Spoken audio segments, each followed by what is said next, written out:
Now, on that political note, less than 2 years into the 2027 general election, the political landscape in the country is undergoing a dramatic transformation. The political scene is now marked by rebranded parties, shifting alliances, and high-profile mergers. In some cases, long-standing partnerships are unraveling, with leaders signing pivotal deals and issuing exit notices from once solid alliances. What does all this mean to the voter? Will these realignments lead to real change or simply political maneuvering to benefit the elite? We dive into the heart of Kenya's evolving political scene, exploring the strategic moves, the motivations, and the deeper implications as the country moves towards its most fiercely contested elections in history. Ben Chumba with more. PLP! Unite, liberate! In recent months, the country's political stage has witnessed a whirlwind of change, with party mergers, realignments and new alliances cropping up, all happening at a rapid pace. As People's Liberation Party, we are not just rebranding to have a new look. We are also renewing our commitment to the people of Kenya. The numbers are going to grow, and we are going to make every Kenyan feel liberated, every Kenyan feel empowered. We will be ready to meet them, omundo humundu. Political figures are shaking hands, signing deals, and positioning themselves for what could be a defining moment in Kenya's history. We need to make decisions that are correct as far as the interests of the people of Kenya are concerned. We've agreed to use our parties as a broad platform, bringing together various voices, opinions, and concerns to address the critical challenges facing the country. But are these alliances built on common ground, or are they just political calculations? I don't think politicians have any stable ideologies. I mean, it's all about how can I win and who can help me to win. If you look at since 1963, from independence, I mean, people talk about we want to beat poverty, we beat hunger, we bring education, we bring good health. Those are just higher semantics that politicians are using. But when you look at whether they have similar ideologies, this one will say this, and tomorrow he will turn around. I mean, if you look at now how the Prime Minister has gone in to help the president to deliver on his mandate, could anyone believe that Raila Odinga can actually go down that route? Kenya has a history of shifting political alliances, but what makes these developments particularly interesting is the timing.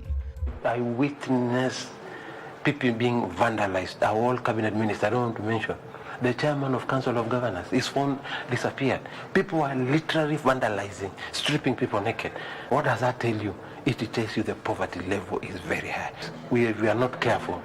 These hungry people, hungry wanja, na pia hungry about what we are doing, they will turn against us. Kenyans have been denied the chance. They have been rigged through poverty and hunger and the need and bad health. They don't have the capacity to actually even think correctly and answer the question you are asking, whether the Kenyans feel they are being represented. Guys are busy looking for how they can get Mahindi Choma, how they can eat tonight, and it is because of bad leadership and bad governance that Kenyans have been driven to this, poor levels of life.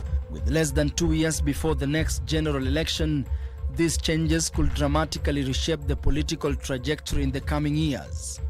You go to an election, we fight viciously, sometimes even we lose lives, but later on, the losers and the winners mend fences at the leadership level. And when they do that, the masses, the electorates that end up now being the grass, they suffer. Every single party wants to come out as if they are now clean, as if they are now more energized to deliver to the people. But the whole point is actually they want to win and they want to grab power. The public's reaction to these political moves is mixed. While others are hopeful, others are more skeptical, questioning whether these political alliances will truly benefit the average Kenyan. Kazi yangu ilikuwa inanipea mzuri, napata kitu kama 1,000 ama mmoja 500. But sahi pesa imeshuka, vitu zikarudi nyuma, vitu zingine zikapanda. Yani sahi imagine unaweza kukubali napata 500. Waangalia ekonomi ya Kenya pale iko. Sawa Chakula mwananchi anaumia. Sawa. Vijana wana kazi.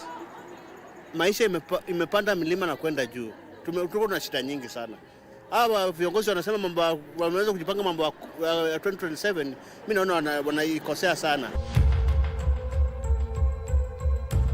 With the country facing serious challenges including economic inequality, rising unemployment and increasing political demands, the question remains, will these political realignments bring real, lasting change, or is it just another round of political maneuvering? I personally don't have a problem with the alliances. What I want to see is the work in the alliances. For me, I don't trust these alliances. I don't think it's well. I don't think it's possible because they don't work out. In case any kind of alliances of any government that comes on, henceforth it doesn't make a sense. They are the right way to go. If politicians and leaders sit down and agree, make the major points. For example, if you say we want to implement the NADCO, they have been waiting for all the time because the coalitions knew that if we implement NADCO, we will suffer. As the election season approaches, one thing is certain, the story of Kenya's political realignment is far from over. Ben Chumba, Sunday Express.